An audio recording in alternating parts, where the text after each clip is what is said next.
Hi, I'm Natalie, and welcome to part 2 of talking about Proverbs 22:6 and training up a child in the way he should go. In today's video, we're going to talk about how Proverbs aren't promises, and that's a good thing. It's not a law. They may typically be true, but they're not a guarantee. And so that is something to really take into consideration, because a lot of people wrongfully interpret it and get really upset or frustrated with themselves, or especially with the Lord, when they raise their child and then they deconstruct in their faith later on in life. That's been a big problem, and it's a good thing that it's not a promise, and we're going to talk about why. The first reason why it's a good thing that this proverb is not a promise is because when it doesn't happen, we don't have to feel crushed by failure. In a blog of this man reflecting on his time as a parent and raising his children when they were young, he said, "All the years we were raising our children, we believed that it is God who sovereignly distributes his grace. He's wonderfully kind, even to rebels, but he alone is able to give spiritual life to the spiritually dead." Parenting is like the seed sowing of Jesus' parable in Matthew 13. We sow the best seed we can, we water with love and prayer and instruction, but only God can produce the harvest.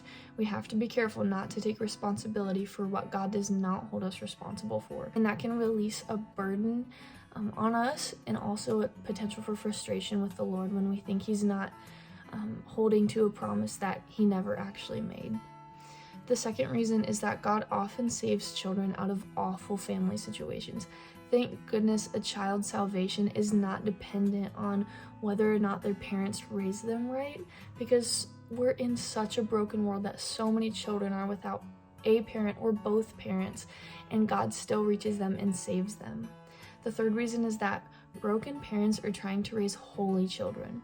If our children's longevity of salvation was based on precisely how they were raised, it would be completely limited morally and spiritually by our own skill. And I don't know about you, but I do not want my children to be limited to who I am.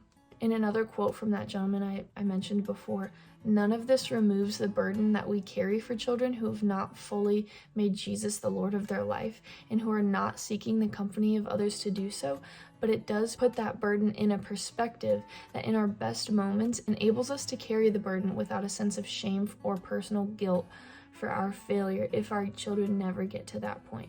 Unless we get there, we are condemned to carry the burden alone because we are too ashamed to reveal our shortcomings." Looking back at Hosea 11:1-2, God says, "When Israel was a child, I loved him, and out of Egypt I called my son. The more they were called, the more they went away." Even God, the perfect father. Israel is what he often refers to as his son. Israel was so rebellious. We know this. We see it time and time again. A good father does not always equal a good son, and vice versa, just like we talked about before. And thank goodness that salvation isn't based on circumstance. So that's all I have for today's video. I'll see you next time.